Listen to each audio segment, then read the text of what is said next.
Hi my lovelies, welcome to today's video. If you're a beginner, you need to really focus on basics, and that's what I want to talk about today. All the things you really need to have on your radar to be a great singer. But if you're not a beginner, stay tuned because this is just as important for anyone who wants to sing to brush up on. Hi, if you don't know me yet, my name is Freya, professional singer and vocal coach from Germany. Before we get started, I want to ask you a trivia question about singing technique. What is the effect of a lowered larynx? Does it A, brighten the tone?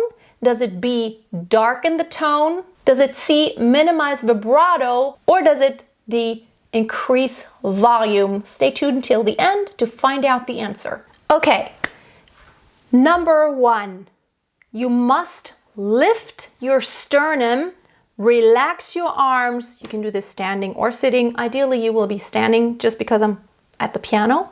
I'm actually sitting. Lift the sternum, make sure your neck is straight, and check if you don't have any shoulder and arm tension.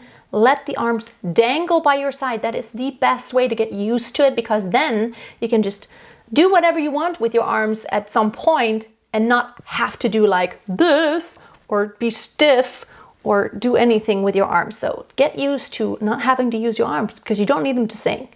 So it's your sternum, which then creates this nice basic support that is there the entire time. Okay, so next thing is when you inhale, make sure you actually expand your ribs, meaning your belly goes out. Basically, mostly your belly, that's what you're going to see move, but it's really all around. Make sure you're taking a deep breath. I mean, as if you were going for a dive and your life depended on it. Not just, but you want to breathe big. See how this is moving? Lots of action down here. The ribs constantly move. And when you pair that with that lifted posture, there's always this basic level of support of just really controlling everything with those muscles to where your breath doesn't just rush out without control. You want that control of breath. Next thing, vocalization on the level of vocal cords. There are different registers. Registers are extremely important to understand. Don't just start singing and you have no idea. La la la la la la la la la la la la. That is chest voice, and that is what almost everyone speaks in most of the time. And then hello, hello, hello, that is head voice. Those are two really basic main registers. There are other mechanisms in the human voice, but these are the two most important registers that you need to sing in. Why? Because there is a thicker, heavier tone in chest voice and a different color of voice when you sing head voice, because different parts of the vocal cords vibrate. It is a whole different sound. So na na na na na, na na na na na, na na na na na, or na na na na na. Very distinct difference. And you need to know the difference, because when you sing pop, you don't want to go, don't cry for me, Argentina. The truth is I never left you. No, that would not be appropriate to sing that song in head voice. Don't cry for me, Argentina. The truth is I never left you. So very, very, very important. You can go to my videos. I will put some links up here, up here, and I will also put them below about chest voice and about head voice. You must know the difference and you must practice singing in each to then be able to transition. The next thing you need to focus on is pitches. Yes, we actually sing defined pitches, and when you go, don't cry for me, Argentina. The truth is I never left you. Not quite the same as it sounded before, right? So whether you're sharp or flat, it doesn't matter how beautiful your sound. If you're just not quite 100% on pitch, it's not gonna sound good. It's gonna sound really, really bad. And I have videos about pitch control. I have a whole series that I recently did, 4 videos, and there are more videos. I'm gonna put a playlist right below this video about how to have better pitch control. So besides intonation, which means hitting the right pitches, you must play with intensity and vocal cord closure. So there's a big difference between "Don't cry for me, Argentina. The truth is I never left you." That is very widely open vocal cords, lots of air brushing out. That will put strain on your vocal cords. You will not have a lot of breath. You will run out of breath very easily. And basically it's just way too much work than it needs to be. Also, it's not a sound that is appropriate for that song. We actually want to make a more dense sound. So having that awareness about vocal cord closure. Don't cry for me, Argentina. The truth is I never left you. I mean, there's different degrees. You could play with it, but you must be aware. You have to practice that. If you want to sing falsetto,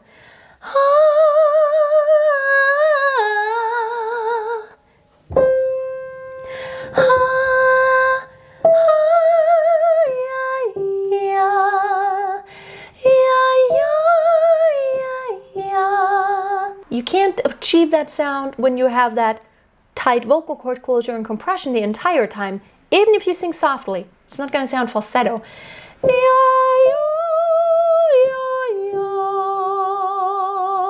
That is a compressed sound and not a loose sound. So playing with the degree of your vocal cords, how tightly they close, is really important to know. Next thing is that you really want to be able to brighten or darken your voice and know where your natural middle ground is. So like now I'm speaking in my middle ground voice. Now I could make it a little bit darker here and there, and I could also make it brighter. Not just higher in pitch, but brighter and more narrow. We will need all of that sometimes. So if I just, don't cry for me, Argentina. The truth is I never left you. I could also, don't cry for me, Argentina. The truth is I never left you. So I'm playing with it when I sing, I hate you. I hate you, and I want to sing a little bit more narrow sometimes, or I want to lower my larynx a bit. See how I'm playing with that? And it's so cool when you're aware of this little thing here, the larynx, and then the next thing, the pharynx, of really how to play around with it. That ties into my next topic, which is the pharynx. Oh my goodness, huge, your pharynx.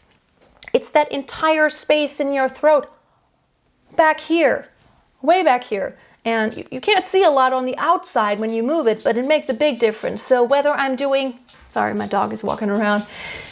Don't cry for me, Argentina. The truth is I never left you. Or, don't cry for me, Argentina. The truth is I never left you. It makes a big difference in the sound because I'm shaping my vowels differently, and it does really affect my resonance a lot. So,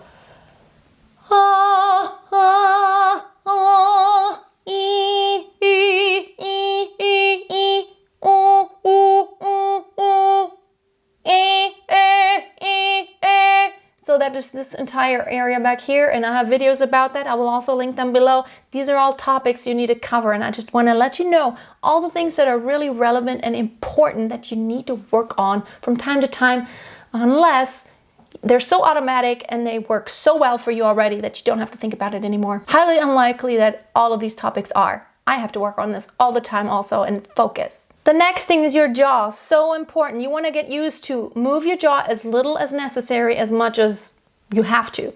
So instead of, don't cry for me, Argentina. The truth is I never left you. I need a little bit more jaw movement, otherwise I can't really make those open vowels. On the other hand, what I don't need is, don't cry for me, Argentina. The truth is I never left you. ouch, my jaw gets so tired and tense after a while. I could not really support that kind of singing for longer periods of time. So you want to loosen the jaw. There is movement, but what is the most important thing is that you have that baseline move, like that baseline position of open enough, but not dislocating. And that's where you that's your middle ground. That's where you work from. And then everything else you do, some vowels will be more closed, some will be more open. So basically I'm thinking, la la la la la la la la la la la la la la la la la. That is my relaxed jaw, just letting it fall position. And the next thing is really la la la la la. See how it's just my tongue, or ma ma ma ma ma. I'm not moving my jaw. It's really ma ma ma ma la la la na na na na. As much as I can, avoiding, like for those consonants or vowels that don't need the jaw movement, that can keep it on that baseline middle kind of open position. Awesome. So D needs to be a little close, but don't cry, cry, cry, cry, cry. It's a lot more lips and tongue than it is jaw on cry. So it's not cry. So it's cry. It's more internal movement than it is outside. So don't cry for me, Argentina. The truth is I never left you. So just make sure you work on that, and I have videos about that also. Put the link below. A lot to work on, I know. But if you want to address your sound quality, you're going to have to look into each one of those areas to get to the bottom of, like, what am I missing here? And the last thing is actually musical phrasing. There is a shape to musical phrases. It's not just, I'm just singing pitches and I just plow through. Don't cry for me, Argentina. The truth is I never left you. All through my wild days, my mad existence, I kept my promise. Whatever it is. So it's more, don't cry for me, Argentina. The truth is I never left you. Okay, so there's phrasing. I also have videos about that. Also, the link is below. Really important musical phrasing, because otherwise it could just be like different from. So let me unmute the piano. So even on the piano, different from.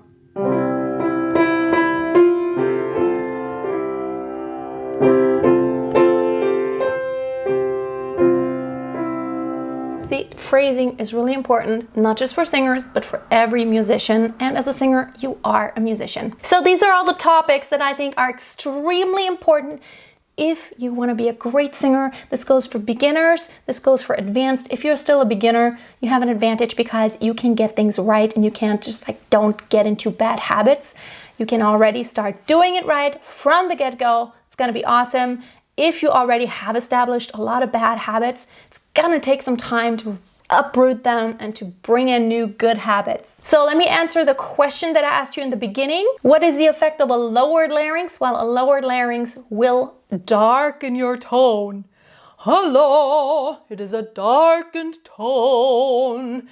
Sometimes that is used for effect, or sometimes in opera, sometimes just heavy voices tend to lower the larynx a bit more than maybe sometimes they should.